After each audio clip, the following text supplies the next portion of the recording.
भागवत की शुभारंभ, भागवत की शुरुआत कहाँ से की गई, जरा इस सब्जेक्ट को प्रेम से समझते हैं। भक्तों, शांति का प्रस्ताव लेकर भगवान गए थे किसके पास? दुर्योधन के पास, कौरवों के पास। भगवान कृष्ण शांति का प्रस्ताव लेकर गए थे। अच्छा, दुर्योधन ने पूछा, अच्छा कृष्ण आप पांडवों की तरफ से शांति का प्रस्ताव लाए हैं? तब भगवान कृष्ण ने कहा था कि मैं पांडवों की तरफ से शांति का प्रस्ताव नहीं लाया, मैं तो अपनी तरफ से शांति चाहता हूं ताकि आप दोनों का कल्याण हो, कौरव और पांडवों का। और शांति की बात मैं करूंगा तो मेरी हर बात पांडव स्वीकार करेंगे। अच्छा, शांति दूत बनकर कृष्ण आए जरूर थे, पर पांडवों की तरफ से नहीं। भगवान तो अपना पक्ष रखना चाहते थे कि भाई झगड़ा करने से कल्याण नहीं होगा, शांति से काम कर लीजिए। अच्छा, शांति का कोई विकल्प नहीं होता, शांति का कोई विकल्प नहीं होता मेरी माँ, इसलिए शांति सबको रखना चाहिए। घर परिवार के मुद्दे भी शांति से निपटा लो, उनमें महाभारत ना हो, क्योंकि महाभारत हुआ तो सर्वनाश होगा। और युद्ध में क्षति एक की नहीं, क्षति दोनों की होती है।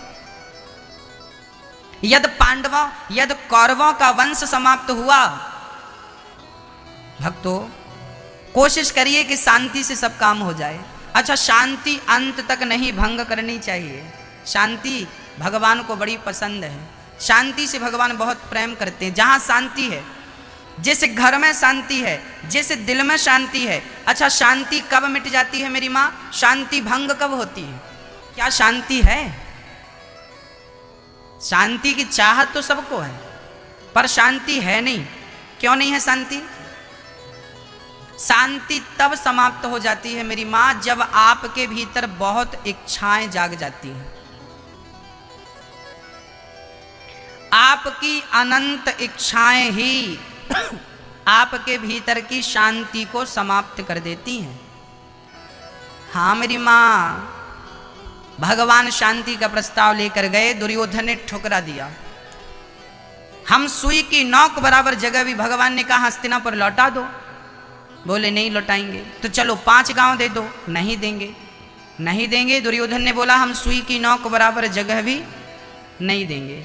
परिणाम क्या हुआ? हम लोग भी इंच इंच जमीन के लिए झगड़ा करते हैं कि नहीं? हाँ या ना? ले जाओगे? हाँ, ले गया कोई कि आप ले जाओगे? तो क्यों झगड़ा? शांति क्यों नहीं? दुर्योधन जैसे महादुष्ट के कारण, जब दुर्योधन जैसा लोभी कोई परिवार में हो जाता है, दुर्योधन जैसा मूर्ख जब कोई परिवार में हो जाता है, तो दुर्योधन जैसे मूर्ख के कारण महाभारत की स्थितियां उत्पन्न हो जाती हैं। कौन? ये धृतराष्ट्र कौन थे? ये धृतराष्ट्र थे दुर्योधन के पिता। अच्छा, धृतराष्ट्र के कारण कैसे हुआ महाभारत वो समझिए। धृतराष्ट्र को पता था कि मेरा बेटा दुर्योधन गलत कर रहा है, गलत निर्णय था। उस सभा में धृतराष्ट्र भी बैठे थे। उस सभा में, जिस सभा में द्रौपदी का अपमान हो रहा था, उस सभा में धृतराष्ट्र उस समय राजा थे और दुर्योधन राजकुमार था। यदि राजा चाहता तो इस अन्याय को रोक सकता था, पर नहीं रोका। क्यों नहीं रोका? कि ये भले दुष्ट है पर मेरा बेटा है। याद रखना मेरी माँ, आपका बेटा ही क्यों ना हो, यदि वो गलत करता है तो आप उस गलत बेटे के खिलाफ जाइए। यदि आपने उसका समर्थन किया तो आपका समर्थन ही उसके सर्वनाश का कारण बन जाएगा। पर मोह इतना है ना, बेटा है भले गलत करे, कौन छोड़ेगा? यही मोह सर्वनाश कराता है मेरी मां, यही मोह। जरा समझिएगा, हमारे भारत में ना नारियों के ऊपर अत्याचार तब भी होते थे, आज भी हो रहे हैं। आज हमारी कोई माँ बहन बेटी अकेले में निकल जाए ना तो उसे डर लगता है कि हम घर सुरक्षित वापस जा पाएंगे या नहीं। क्योंकि आप आए दिन टीवियों पे खबर, अखबार पे खबर सुनते हैं कि किसी लड़की को पकड़कर उसका गैंग रेप हो गया, उसके साथ गलत हो गया, उसको जला डाला। अच्छा, ये सब क्यों होता है? जरा समझिएगा। बलात्कार करने वाला बलात्कारी इसलिए बलात्कार करता है क्योंकि उसे पता है कि मैं गलत करके घर जाऊंगा तो मेरी माँ जल्दी से मुझे प्यार से बिठा लेगी और कह देगी चिंता ना कर। अच्छा ये बताइए, आपका बेटा यदि बलात्कारी है तो क्या आपके बेटे का आपको समर्थन करना चाहिए? हमारे भारत में ये जागरूकता आ जाए कि हमारा भाई ही क्यों ना हो, हमारा बेटा ही क्यों ना हो, हमारा पति ही क्यों ना हो, यदि वो गलत है तो हमें उसका समर्थन नहीं करना। यदि इस प्रकार की भावना अपनाए ना अपनाए, घर वाले तो अपनाएंगे और घर वाले अपना लेते हैं। आपका यही निर्णय ऐसे गलत लोगों के मनोबल को बढ़ाता। कोशिश करिए कि उस भाई से रिश्ता तोड़ दीजिए जो भाई किसी पराई नारी को आंख उठाकर गंदी निगाहों से देखता हो। उस बेटे से रिश्ता तोड़ दीजिए जो बेटा पराई लड़की, पराई नारी, पराई बहन बेटी को गंदी निगाहों से देखता हो। उस पति का परित्याग कर दीजिए जो पुरुष पराई नारी को देखता हो। भक्तों, गलत तो गलत ही रहेगा ना। इसलिए दुर्योधन गलत था पर खुद के पिता ने सपोर्ट किया, धृतराष्ट्र ने सपोर्ट किया, जानबूझकर सपोर्ट किया। वही कारण बना महाभारत। गलत करोगे ना तो रोने वाला भी कोई नहीं रहेगा। धृतराष्ट्र जी जब मरे ना तो उनके 100 बेटों में एक भी जिंदा नहीं थे अपने बाप को आग लगाने के लिए। गलत का परिणाम ये होता है। रावण ने गलत किया तो रावण जब मरा तो उसे आग लगाने वाला कोई नहीं बचा उसके बेटों में। धृतराष्ट्र मरे, उनको आखिरी आग देने वाला कोई नहीं बचा उनके कुल खानदान में। क्यों? गलत कोई भी क्यों ना करे, इसलिए गलत ना हो। भरी सभा में द्रौपदी की लाज लूटनी चाहिए। भरी सभा में द्रौपदी को निर्वस्त्र करना चाहा ना, परिणाम क्या हुआ?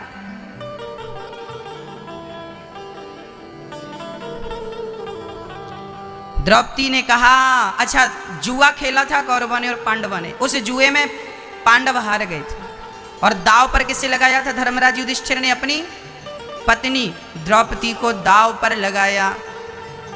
जब दाव हार गए तो दुर्योधन ने दुशासन से कहा, दुशासन जाओ और द्रौपदी को पकड़ कर लाओ। अच्छा, दुर्योधन की क्या लगती थी? दुर्योधन देवर था क्योंकि पांडव बड़े थे ना, दुर्योधन छोटा था। तो ये वैसे तो परिवार को मिलाकर देखा जाए तो पांडव 105 भाई थे क्योंकि कौरव और पांडव ये सगे भाई भाई थे। धृतराष्ट्र और पांडु ये एक ही बाप की संतान है। दोनों भाई एक ही परिवार है, एक ही सब कुछ है, पर अपनी अपनी सोच है। भावी लगती थी दुर्योधन। दुर्योधन ने दुशासन से कहा, लेके आओ, बाल पकड़कर घसीट कर। उस समय द्रौपदी मासिक धर्म में थी, रजस्वला थी द्रौपदी। उसने अभी बाल अपने केस नहीं धुले थे, अभी उसके 7 दिन पूरे नहीं हुए थे और दुशासन ने बाल पकड़कर घसीटता हुआ सभा में लाकर खड़ा कर दिया। भरी सभा में द्रौपदी ने आवाज लगाई। क्या कहा द्रौपदी ने? कहाँ जा छिपे हो प्यारे कन्हैया, यहाँ लाज मेरी लूटी जा रही है। दुशासन के हाथों तेरी द्रौपदी की प्यारे कन्हैया, यहाँ लाज मेरी लूटी जा रही है। भारी सभा में द्रौपदी की साड़ी उतारनी चाहिए, पर नीचे कर लिया सिर। युधिष्ठिर, भीम, सबने सिर नीचे कर लिया। अच्छा, द्रौपदी ने बुलाने में देर लगाई है। द्रौपदी को पहले विश्वास अपनों पर था, मेरा पति मेरे अर्जुन है, मेरा भीम है। जब इन्होंने नहीं सुना तब द्रौपदी ने कहा, गुरु द्रोण बोलो, पितामह बोलो, तुमसे तुम्हारी ये बहू पूछती है, पांचों पति आज बैठे सभा में, महलों की रानी लूटी जा रही, मेरा कोई नहीं है आपके सिवा। द्रौपदी ने कहा, आओ कन्हैया आओ मुरारी, तुमको पुकारे ये बहना तुम्हारी, मेरा कोई न सहारा बिन तेरे, नंदलाल सवरिया मेरे। एक बार गाइए द्रौपदी बनकर, हे कन्हैया मेरा कोई न सहारा बिन तेरे, नंदलाल सवरिया मेरे। उठाकर द्रौपदी ने कहा, कन्हैया यदि नहीं आए तो आज के बाद आप पर कोई बहन विश्वास नहीं करेगी, आप पर कोई भरोसा नहीं करेगा। और जब द्रौपदी ने दोनों हाथ उठाकर कन्हैया को पुकारा, द्रौपदी से भगवान ने कहा, बहना मैंने आने में देर नहीं लगाई, तूने बुलाने में देर लगाई। जैसे ही गिरधर गोपाल का नाम लिया, प्रकट हो गए भगवान और वस्त्र बनकर खींचने लगे। दुशासन खींचता गया, साड़ी का ढेर लग गया। दुशासन बोला कि साड़ी बीच नारी है कि नारी बीच साड़ी है, कि साड़ी ही की नारी है कि नारी ही की साड़ी है। द्रौपदी बोली, मूर्ख, ना साड़ी बीच नारी है ना नारी बीच साड़ी है, ना साड़ी ही की नारी है ना नारी ही की साड़ी है। ये तो वृंदावन बिहारी है जो चीर बनकर खींचा जा रहा है। कि तब द्रौपदी की लाज बचाने भगवान आते थे। आज बहुत सारी स्त्रियों की लाज लुट जाती है, क्यों नहीं आते भगवान? हमने कहा तब बुलाने वाली द्रौपदी थी, आज भी कोई द्रौपदी जैसे प्रेम से द्रौपदी के भाव से बुलाए तो भगवान आज भी आकर अपने भक्त की रक्षा करेंगे, चिंता ना करिए। द्रौपदी ने बुलाया, गोविंद दौड़ते हुए आकर द्रौपदी की लाज बचाते हैं, रक्षा करते हैं। भक्तों, भगवान श्री कृष्ण शांति का प्रस्ताव लेकर गए थे, नहीं माना। महाभारत हुआ, 99 कौरव मारे गए। दुर्योधन की जंघा भीम भैया ने अपने गदा के प्रहार से तोड़ दी। दुर्योधन मृत्यु की सैया पर लेटा है, मरने वाला है, प्राण निकलने वाले हैं। तभी गुरु द्रोणाचार्य का बेटा अश्वत्थामा आए, कहा मित्र मैं आपकी क्या इच्छा पूरी करूं? अश्वत्थामा ने कहा, कहें आप, जो इच्छा हो मैं पूरी जरूर करूंगा अपने मित्र की। दुर्योधन ने कहा, मेरी आखिरी इच्छा है कि मैं पांडवों को मरा हुआ देखूं। अच्छा, जो आदमी दुष्ट होता है ना, वो मरते मरते भी किसी का भला नहीं सोचता। दुर्योधन मरने लगा, पर मरते मरते वो यही कह रहा था कि मैं पांडवों को मार डालूं। अश्वत्थामा चल पड़े। रात्रि के 12 बजे द्रौपदी के 5 बच्चे सो रहे थे। उन 5 बच्चों को पांडव समझकर, अच्छा पहले पांडव वहीं सो रहे थे, पर भगवान को लगा कि मेरे भक्तों को मार डालेगा अश्वत्थामा, तो खाली बिस्तर पर द्रौपदी के 5 बच्चे आकर सो गए। इसका तात्पर्य क्या था भक्तों? सोचिए कि जब भगवान पे आप भरोसा रखते हैं तो आप उनके भरोसे आराम करिए। वो खतरा देखेगा तो आपको नींद से जगाकर उठाकर दूसरी जगह पर सुला देगा। ये विश्वास था। यदि उस कन्हैया पर विश्वास किया जाए ना मेरी माँ, तो आपका बाल भी बांका नहीं हो सकता। किसी की ताकत नहीं कि आपका बाल भी बांका कर सके। द्रौपदी के 5 बच्चे वहां पर सोए थे। उन 5 बच्चों को अश्वत्थामा ने पांडव समझकर, क्योंकि वो पांडवों का ही वंश था, 5 के एक एक बेटे थे। द्रौपदी के 5 बच्चे थे, 5 पांडवों का एक एक बेटा था। द्रौपदी आज उन बच्चों को जब सुबह जाकर 5 का सिर काट लिया और अश्वत्थामा ने दुर्योधन को दिया। दुर्योधन ने कहा, मित्र मुझे भीम का सिर दो, मैं उसका सिर दबाना चाहूंगा। दुर्योधन बड़ा प्रसन्न हुआ कि पांडव मर गए, पांडव मर गए। पर जब ध्यान से देखा कि ये पांडव नहीं, पांडव पुत्र हैं, उसी क्षण प्राण निकल गए। हाँ, उसी क्षण दुर्योधन को प्रसन्नता हुई कि पांडव मर गए। बाद में पता चला ये पांडव नहीं पुत्र हैं। पहले सुख हुआ, बाद में दुख हुआ। उसी सुख दुख की संधि में प्राण निकल गए दुर्योधन के, क्योंकि दुर्योधन को श्राप था कि तू पहले प्रसन्न होगा, बाद में दुखी होगा। जब प्रसन्न जितना होगा उतना ही दुखी होगा, उसी क्षण तेरे प्राण निकल जाएंगे। दुर्योधन मर गया। सुबह द्रौपदी ने देखा कि मेरे बच्चे सोए हैं, मरे पड़े हैं। जाकर देखा मरे पड़े थे, रो पड़ी द्रौपदी। अश्वत्थामा को बंदी बनाकर अर्जुन ने द्रौपदी को सौंप दिया। द्रौपदी, तेरे बेटे का हत्यारा तेरे समक्ष जो सजा देना चाहती है सो दे दे। गिर पड़ी द्रौपदी, अश्वत्थामा को प्रणाम किया। ये हमारे गुरु के पुत्र अर्थात गुरु हैं। जल्दी से अश्वत्थामा की रस्सी, पांव की बेड़ियां खोलकर द्रौपदी ने कहा, आप आजाद हैं, जाइए। द्रौपदी ने आजाद कर दिया। क्यों क्यों आजाद कर दिया? अर्जुन ने कहा, देवी द्रौपदी, क्या तुझे इस हत्यारे पर दया आ रही है क्या? द्रौपदी बोली, दया मुझे इस पर नहीं, दया मुझे इसकी मां पर आ रही है। क्या इसे मार देने से मेरे मरे हुए बच्चे जीवित होंगे? आज इसे मार दिया जाएगा तो कल इसकी मां भी इसी तरह रोएगी जिस तरह मैं रो रही हूं। मार डालने से, मार देने से किसी भी समस्या का समाधान नहीं है। द्रौपदी ने कहा कि दया धर्म का मूल है, पाप मूल अभिमान। तुलसी दया न छोड़िए जब तक घट में प्राण। दया धर्म का मूल है, पाप मूल अभिमान। तुलसी दया न छोड़िए जब तक घट में। हमें कब तक दया करनी चाहिए? जब तक हमारे शरीर में प्राण है तब तक हमें दया करना चाहिए मेरी माँ। दया धर्म का मूल है। कोशिश करिए कि हमारी दया का भाव समाप्त ना हो। दया करते रहिए, करते रहिए, करते रहिए। कब तक? जब तक प्राण है। द्रौपदी ने कहा, इसे मार देने से किसी भी समस्या का समाधान नहीं है। द्रौपदी ने मारना नहीं, छोड़ना उचित समझा, क्योंकि द्रौपदी खुद एक मां थी। कौन थी द्रौपदी? मां।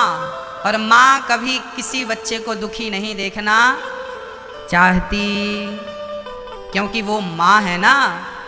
अच्छा, आप लोग अपनी मां की सेवा करते हैं कि नहीं?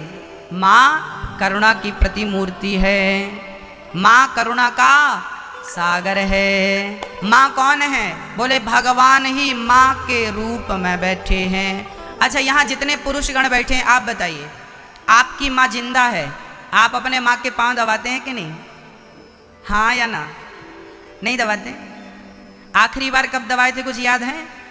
जिंदा है तो पांव नहीं दबाते, सेवा नहीं करते, मर जाएगी तो रोने जाएंगे।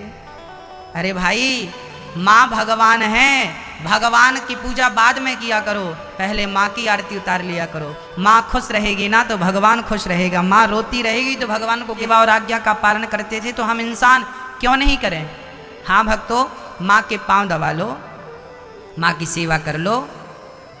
काम धाम से जब घर जाया करो तो 1-2 मिनट के लिए माँ के पास बैठा करो। माँ के चरणों में लगी हुई धूल मेरे माथे का चंदन है ना, तो भगवान खुश रहते हैं। ओ माँ, ओ माँ, ओ माँ, ओ प्यारी माँ। तो ये वृद्ध माओं की सेवा का प्रकल्प जो है आप सभी के कल्याण के लिए, आप सभी का धन भी पवित्र हो और उन माओं की सेवा भी हो जाए, इसलिए ये कार्य किया जा रहा है। भगवान श्री कृष्ण ने अर्जुन से कहा, ब्रह्मबंधुर न हंतव्य। ब्राह्मण को कभी मारना नहीं चाहिए और आताताई को कभी छोड़ना नहीं चाहिए। ब्राह्मण को मारिए मत, आताताई को छोड़िए मत। अश्वत्थामा चूंकि जात के ब्राह्मण थे, कर्मों से आताताई थे, तो अश्वत्थामा की मणि छीनकर नगर से धक्के मारकर निकाल दिया गया।